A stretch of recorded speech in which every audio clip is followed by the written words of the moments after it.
നമസ്കാരം, ആരോമലാണേ. നമ്മുടെ ഇന്നത്തെ യാത്ര തമിഴ്നാട്ടിലെ തിരുനെൽവേലിയിലേക്കാട്ടോ. അവിടെ നമ്മുടെ ഒരു സുഹൃത്തുണ്ട്. സുഹൃത്തിൻ്റെ പെങ്ങളുടെ കല്യാണം കൂടാനായിട്ടാണ് നമ്മൾ പോണത്. അപ്പം രാവിലെ 3:30 ആയപ്പോൾ ഞങ്ങൾ വീട്ടിൽ നിന്ന് ഇറങ്ങി. ഈ യാത്ര ഒറ്റയ്ക്കല്ല കേട്ടോ പോണത്. അതുകൊണ്ടാണ് ഞങ്ങളെന്ന് പറഞ്ഞത്. ഏകദേശം നമ്മളിപ്പോൾ കട്ടപ്പന എത്തിയിട്ടുണ്ട്. കട്ടപ്പന എത്തി ചായ കുടിച്ചതിന് ശേഷം പെട്രോൾ അടിച്ച് യാത്ര തുടരാമെന്നായിരുന്നു ഞങ്ങളുടെ പ്ലാൻ. പക്ഷേ അത് നടന്നില്ല. അത്രയും രാവിലെ ആയതുകൊണ്ട് തന്നെ ചായ കുടിക്കാനുള്ള കടകളൊന്നും തുറന്നിട്ടുണ്ടായിരുന്നില്ല കേട്ടോ. അതുകൊണ്ട് നേരെ ഞങ്ങൾ പെട്രോൾ പമ്പിലേക്കാണ് പോയത്. അവിടെ പെട്രോൾ പമ്പ് തുറന്നിട്ടുണ്ടായിരുന്നു. വണ്ടിക്ക് പെട്രോളൊക്കെ അടിച്ചതിന് ശേഷം ഞങ്ങൾ പിന്നെ യാത്ര തുടർന്നു. പിന്നെ നമ്മൾ വണ്ടി നിർത്തുന്നതെന്ന് പറഞ്ഞു കഴിഞ്ഞാൽ കമ്പത്തിന് താഴെ, അതായത് ചുരം കയറി വരുന്ന സ്ഥലത്താണ് വണ്ടി നിർത്തിയത്. അവിടെ നിർത്തി രാവിലെ കമ്പംമേട്ടിൽ നിന്ന് കമ്പം ടൗൺ കാണുക എന്ന് പറഞ്ഞാൽ നല്ലൊരു കാഴ്ചയാണ് കേട്ടോ. നല്ല അടിപൊളി ഒരു കാഴ്ചയായിരുന്നു. രാവിലെ ആയതുകൊണ്ട് തന്നെ വലിയ തിരക്കൊന്നുമില്ലായിരുന്നു. കുറച്ച് ലോഡ് വണ്ടികളൊക്കെ ഉണ്ടായിരുന്നുള്ളൂ. പിന്നെ ഈ യാത്ര ഞാൻ പറഞ്ഞില്ലേ, ഞാൻ ഒറ്റയ്ക്കല്ല, ഭാര്യയും കുട്ടികളൊക്കെ ഉണ്ടായിരുന്നു. അതുകൊണ്ട് തന്നെ വണ്ടി നമുക്ക് ഇടയ്ക്കിടയ്ക്ക് നിർത്തിയാണ് പോകേണ്ടത്. ഏകദേശം വൺ സൈഡ് തന്നെ 350 കിലോമീറ്ററോളം ഉണ്ടായിരുന്നു തിരുനെൽവേലിക്ക്. അതുകൊണ്ട് തന്നെ കുട്ടികൾക്കും എനിക്കും ഒക്കെ ആണെങ്കിലും യാത്രയുടെ എല്ലാ ബുദ്ധിമുട്ടുകളും ഉണ്ടായിരുന്നു. പക്ഷെ അതിനെല്ലാം മറികടക്കുന്ന രീതിയിലായിരുന്നു കേട്ടോ നമുക്ക് ഈ കാഴ്ചകളൊക്കെ. അതുകൊണ്ട് തന്നെ ഞങ്ങൾ എല്ലാ കാഴ്ചകളും കണ്ട് സാവധാനമായിരുന്നു പോയത്.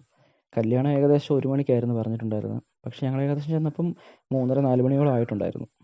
കല്യാണം കൂടുക എന്നുള്ളതിലുപരി നമുക്ക് ഈ കാഴ്ചകൾ അവർക്ക് കാണിക്കുക എന്നുള്ളതായിരുന്നു. കുട്ടികളൊക്കെ ആദ്യമായിട്ടാണ് ഇത്രയും ദൂരം ഒരു യാത്ര ചെയ്യുന്നത്. അപ്പോൾ അവർക്കിതൊരു പുതിയ അനുഭവമായിരുന്നു. അവർക്ക് വലിയധികം ക്ഷീണം ഉണ്ടാക്കാതെ ഞങ്ങൾ ഇടയ്ക്കിടയ്ക്ക് നിർത്തിയായിരുന്നു പോയത്. അതേപോലെ കല്യാണത്തിൻ്റെ സമയത്ത് ചെല്ലുക നമ്മൾ നോക്കിയിട്ടുണ്ടായിരുന്നു. പക്ഷേ കുട്ടികളൊക്കെ ആയിട്ട് പോകുമ്പോൾ നമുക്ക് അങ്ങനെ ഒരു സ്പീഡിലൊന്നും പോകാൻ പറ്റില്ലല്ലോ. അതുകൊണ്ട് നമ്മൾ പരമാവധി ചെറിയ ചെറിയ സ്പീഡിലൊക്കെ ആയിരുന്നു പോയത്. അവർക്ക് മടുപ്പുള്ളപ്പം വെള്ളം കുടിക്കാനും അതേപോലെ ഇറങ്ങി നിൽക്കാനും ഒക്കെയുള്ള സാഹചര്യം ഉണ്ടാക്കിയാണ് നമ്മൾ പോയത്. പിന്നെ നമ്മൾ ഏകദേശം മധുര കഴിഞ്ഞപ്പോഴാണ് വണ്ടി നിർത്തി ചായയൊക്കെ കുടിച്ചത്. ഞങ്ങളുടെ ചായ കുടിയൊക്കെ കഴിഞ്ഞ് ഞങ്ങൾ അടുത്തൂങ്ങി ചെന്നപ്പോഴത്തേക്കും കല്യാണം കഴിഞ്ഞിട്ടുണ്ടായിരുന്നു കേട്ടോ. കല്യാണം കഴിഞ്ഞ് അവർ റിസപ്ഷനായിട്ട് ഓഡിറ്റോറിയത്തിലേക്ക് വന്നിട്ടുണ്ടായിരുന്നു. അതുകൊണ്ട് തന്നെ ഞങ്ങൾ ഓഡിറ്റോറിയത്തിലേക്കാണ് ചെന്നത്.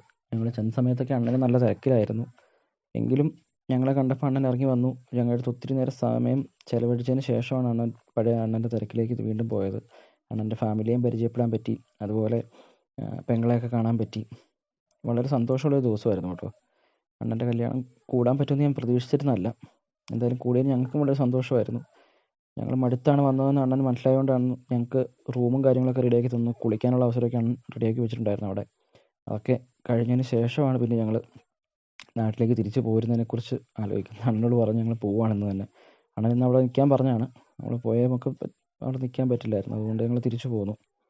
തിരിച്ചു പോകുന്ന വഴിക്കാണ് നമ്മൾ സ്ട്രീറ്റ് ഫുഡൊക്കെ കണ്ടത്. തമിഴ്നാട്ടിലെ ചിക്കൻ വറുത്തതും അതേപോലെ ബീഫുമാണ്.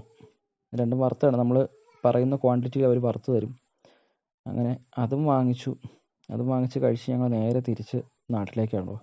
നാട്ടിലേക്കുള്ള പോർച്ചയിൽ നമുക്ക് മനസ്സിലായി ഇന്ന് ഇപ്പോൾ പോയാൽ പോലും നാളെ 3:30 അല്ലെ 2:30 വെളുക്കാപ്പുറം ആകുമ്പോഴത്തേക്ക് വീട്ടിലേക്ക് എത്താൻ പറ്റുള്ളൂ എന്ന്. ശരിക്കും ഞങ്ങൾ മടുത്ത ഒരു യാത്രയായിരുന്നത്. എന്നാൽ അണ്ണൻ്റെ അവിടെ ചെന്ന് കല്യാണമൊക്കെ കൂടി അതിൻ്റെ സന്തോഷം പങ്കിട്ടപ്പോൾ ആ മടുപ്പ് പകുതി പോയി കേട്ടോ.